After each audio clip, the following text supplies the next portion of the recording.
nessa noite eu quero trazer uma palavra em cima desse tema que fala sobre Noé. Porque Noé foi um homem escolhido por Deus, um homem que Deus chamou e separou, um homem que no meio de tantas pessoas, ele viu em Noé algo que nos outros ele não viu. A Bíblia diz, como a gente já leu, que Deus, ele olhou para Noé e achou graça nele. E a Bíblia também diz que Deus falou para Noé, ou seja, Deus identificou Noé como um homem íntegro e um homem justo. Eu fiquei em casa ali analisando essa palavra e olhando, nossa, eu não sei quantas pessoas existiam naquele lugar, ou naquela cidade, naquele lugar ao qual Noé vivia. Mas eu imagino que era muita gente, mas que Deus olhou naquele meio daquele povo ali, e Deus viu uma pessoa íntegra e justa, uma pessoa que diante de Deus ele achou graça. E veja que Noé foi um homem que no coração de Deus se agradou, né? Vamos dizer que Deus se agradou, porque Deus olha dentro de uma igreja dessa e dos céus Deus diz: eu vou escolher o irmão tal, porque no meio dessa igreja eu achei essa pessoa justa e íntegra diante de mim. Então vai ser ela que eu vou escolher para fazer algo que vai mudar a sua casa. Então o que foi que Deus fez, trazendo para os dias atuais de hoje? Deus olhou para mim, Ele olhou para você e Ele achou graça. Aleluia. Porque a Bíblia diz, igreja, que não fomos nós que escolhemos o Senhor, porque jamais a gente faria isso.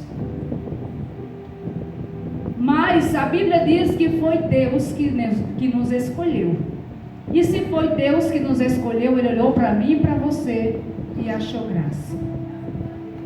E disse: vai ser você que eu vou escolher para ser aquela que vai ser o canal para mim chegar na sua família.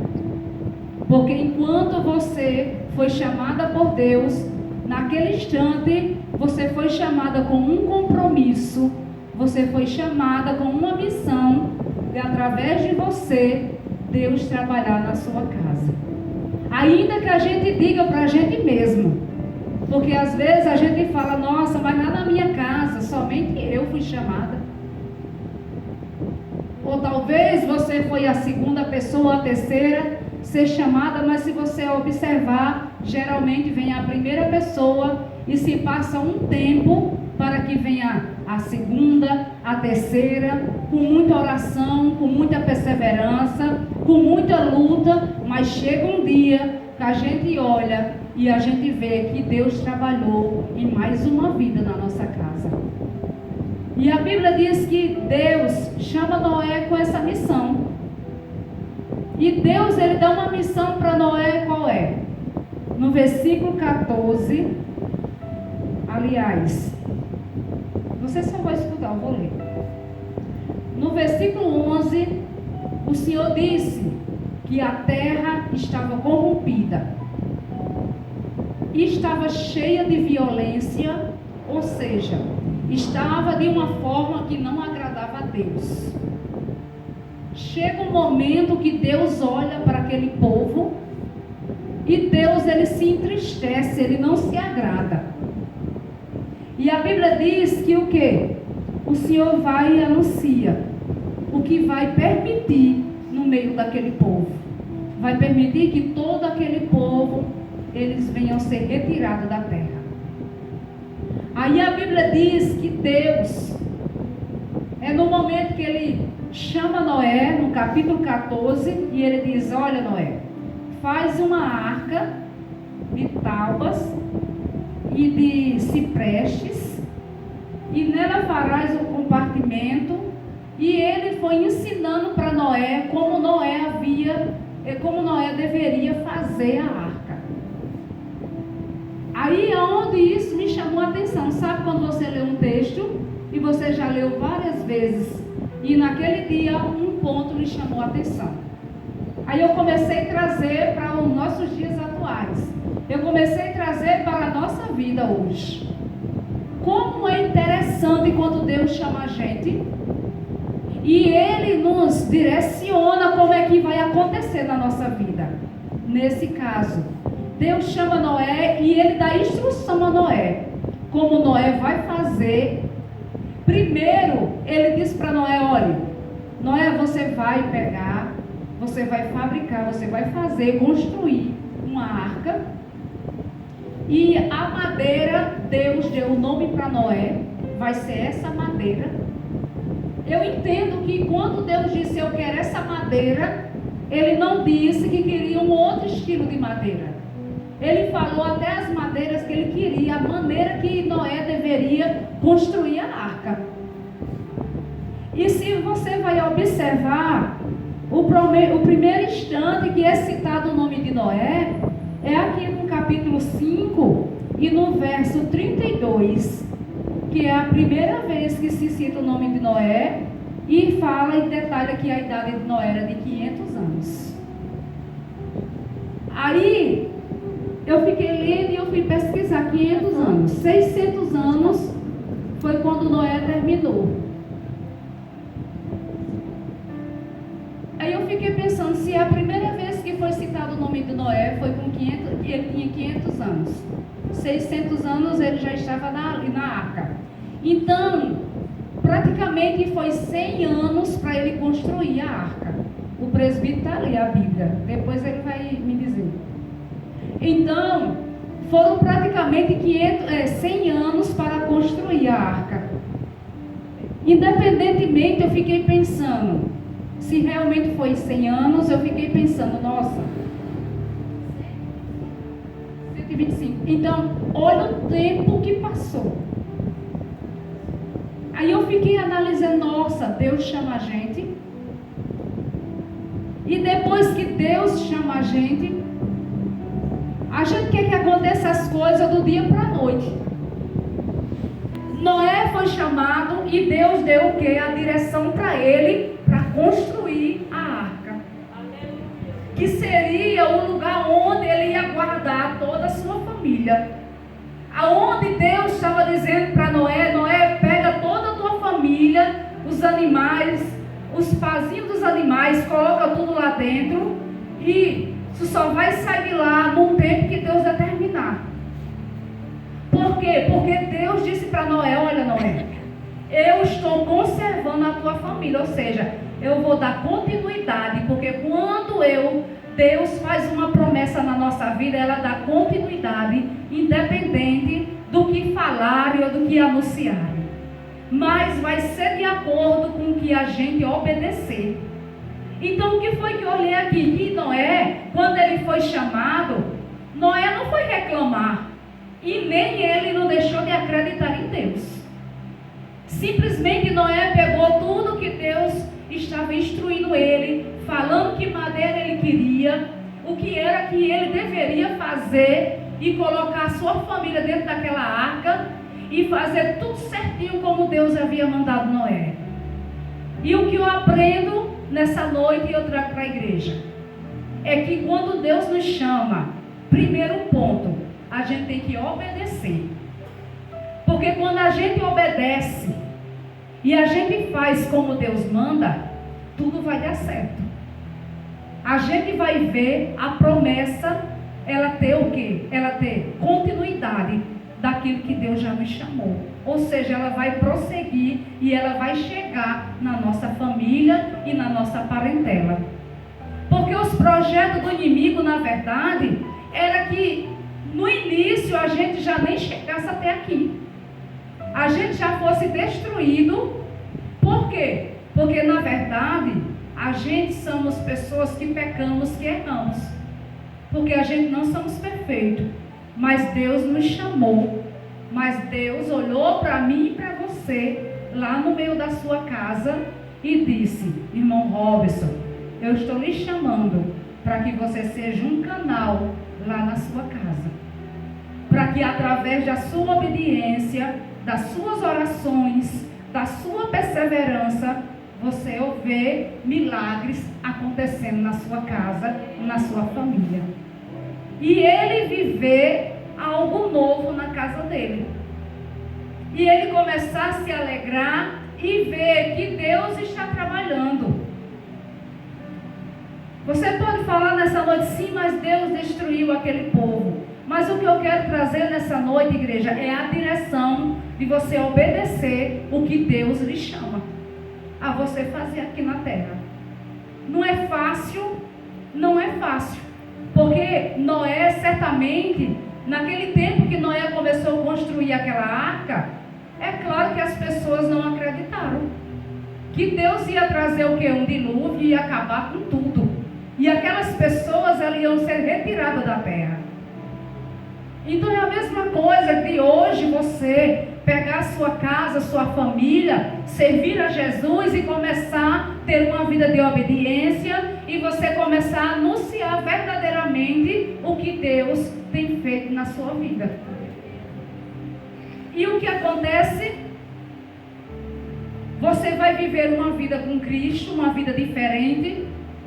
E para a gente fazer tudo isso, eu anotei umas coisas aqui que depois a gente nota, até a gente nem olha. Na hora a gente escreve, a gente começa a pensar em tantas coisas e depois a gente não quase nem olha aquilo ali.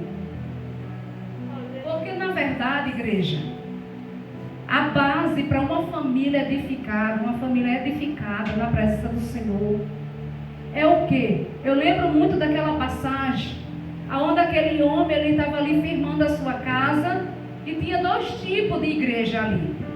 Tinha a igreja que edificou a sua casa sobre a rocha e tinha a igreja que edificou a sua casa sobre a areia. Para mim, trazendo para dentro da igreja, são dois tipos de igreja. São dois tipos de crente. É o crente que edifica a sua casa sobre a oração, a obediência, o jejum, que quando a sua família está baqueando, quando você vê o perigo, quando você vê que está querendo acontecer alguma coisa ali, aí você corre para o joelho, você corre para a oração, você começa a clamar a Deus e Deus começa a resolver. Aleluia, Deus. Aí tem a família que quando ele vê o vento, a tempestade, alguma coisa acontecer, em vez de ele correr para Deus, buscar no Senhor, ele vai tentar resolver com as suas próprias mãos, com as suas próprias atitudes. Aí o que acontece? Vai sair mal. Aí é assim que tem acontecido dentro da igreja. Muitas situações têm acontecido, muitas famílias têm se destruído, muitos casamentos têm acabado. E se você olhar, o que as pessoas, os ímpios olham lá fora é que um casamento evangélico, ele nunca deveria acabar.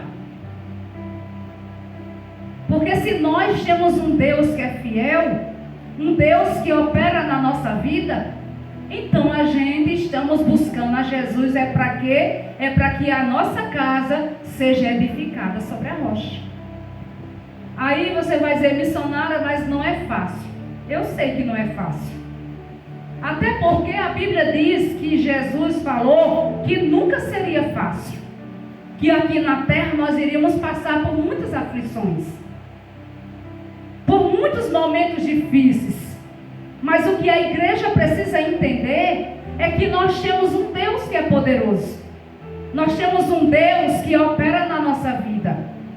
Um Deus que nos sustenta. E nós precisamos entender que nós servimos a Jesus não é só se Ele fizer o milagre. Eu não vou servir a Jesus só se Ele fizer o milagre na minha vida.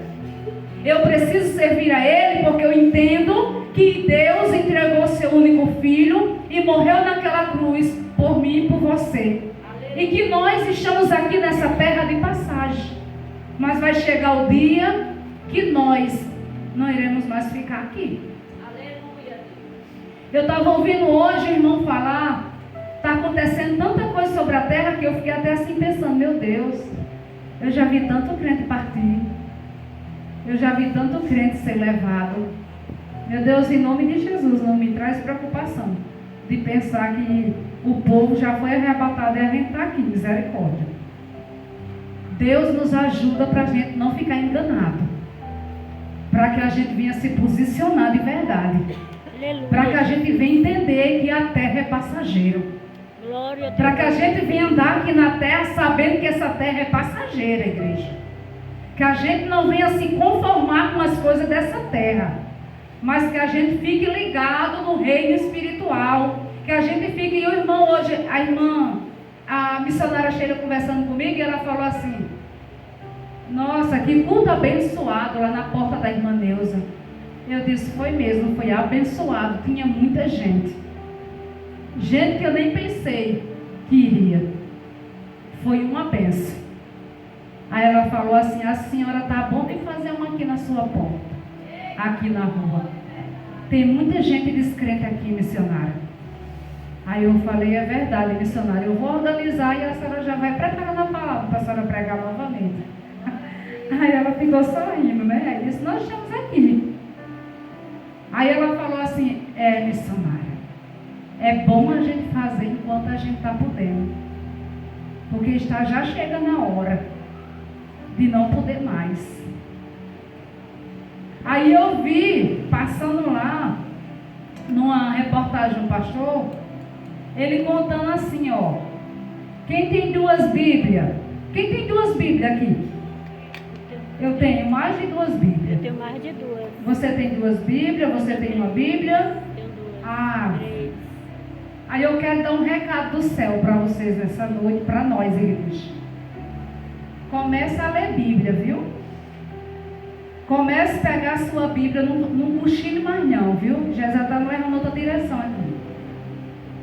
Não cochile mais não, viu? E nem brinque de ser crente.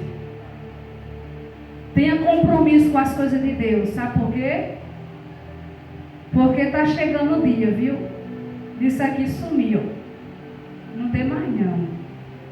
E você chegar ao dia de desejar ler um versículo da Bíblia, procurar a sua Bíblia e não existe mais, acabar essa festa de 2, 3 Bíblias, para quê? Não ler nenhuma, quanto mais 3. Então sabe o que vai acontecer? Se você não guardar ela aqui, ó, viu? Você vai ser enganada, você vai trair Jesus, você vai negar Ele. Sabe por quê? Porque não lê Bíblia. Vive só de ouvir as pregações. E olhe lá, porque às vezes está no culto e nem assim não presta atenção. Nem assim não guarda. Quando sai do culto não lembra mais o que foi falado. Não lembra nem o versículo que foi lido. Deixa eu dizer uma coisa para você. É melhor a gente começar a ler. Se você não lê, começa a ouvir e guardar aqui, ó. Peça a Deus: Senhor, me ajude.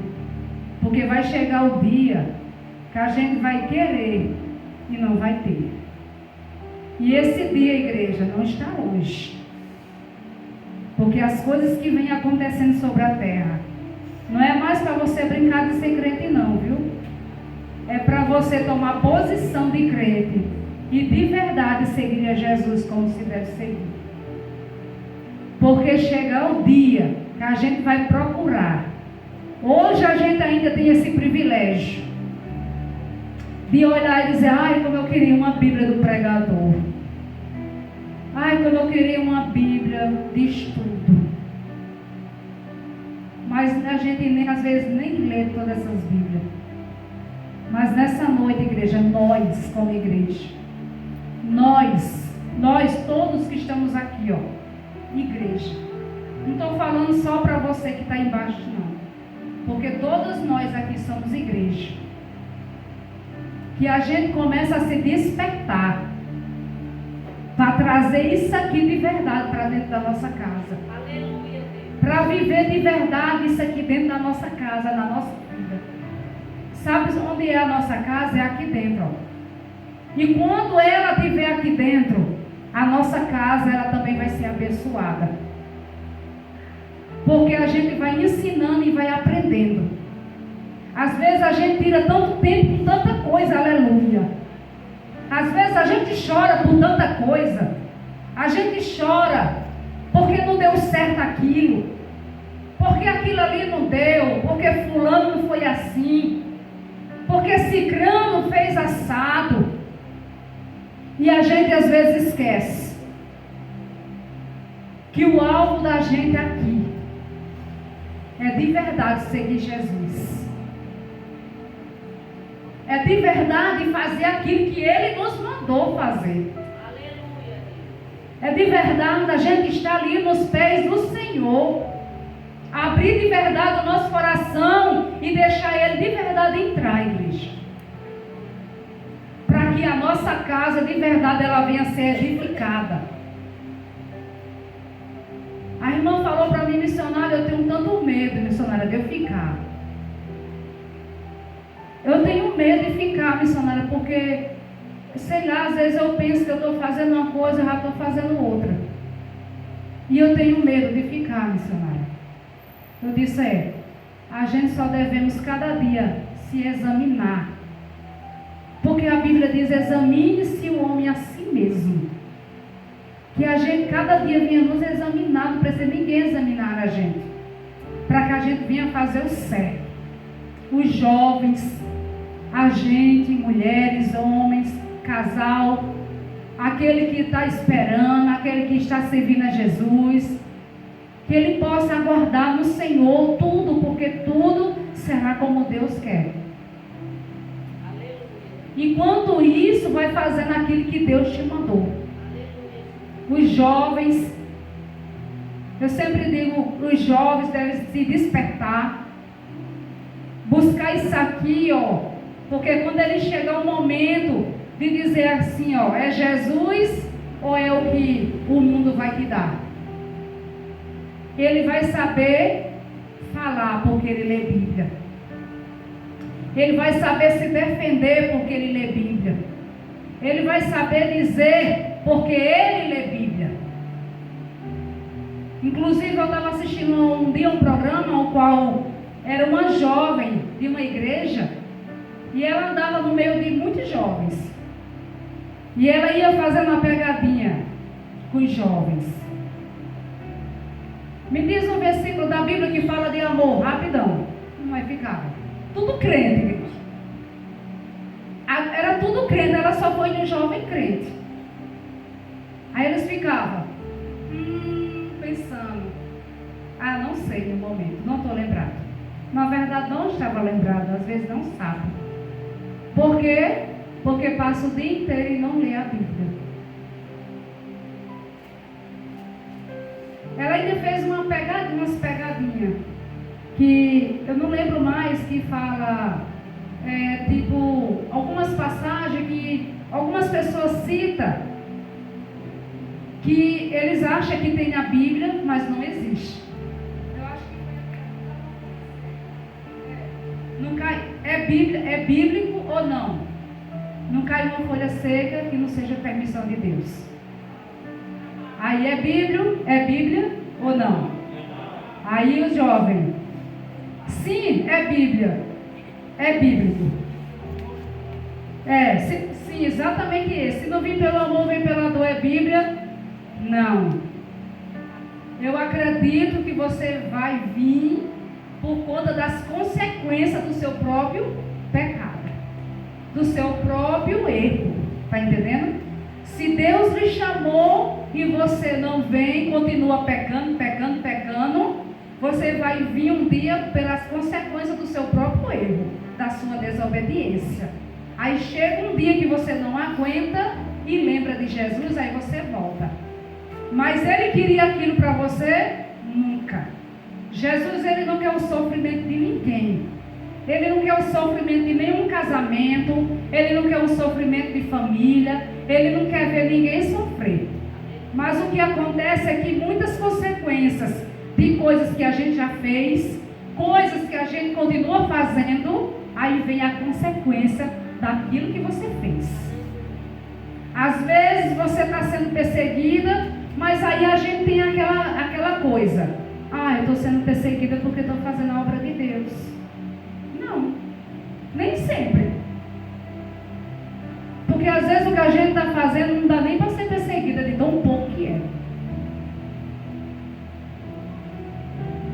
Aí a gente fica, é porque eu estou assim, porque eu estou sendo perseguida. Não. Às vezes são as lutas, consequência de alguma palavra. Ela foi direcionada errada naquele momento. Então ela teve a consequência daquela palavra que foi direcionada naquele momento. Então tem coisa que a gente gosta de atribuir muito ao inimigo. Tudo foi o inimigo. Não. Tem coisa que é a gente. Às vezes um casamento não deu certo, foi o inimigo. Não. Tem muita coisa que foi porque você não renunciou à sua vontade. Você não quis mudar. E às vezes a gente acha que a gente já mudou, mas não mudou ainda. Tem coisas que não deu certo, foi o inimigo. Não. Foi porque você não vigiou e não deu certo. Aí você arruma um trabalho, vai trabalhar, chega lá, você não obedece, não segue as regras que é citada lá. Aí você é demitido. Aí foi por quê? Foi o inimigo. Não, tem coisa que foi você que não fez certo. Você não foi submisso às ordens, você não obedeceu como deveria.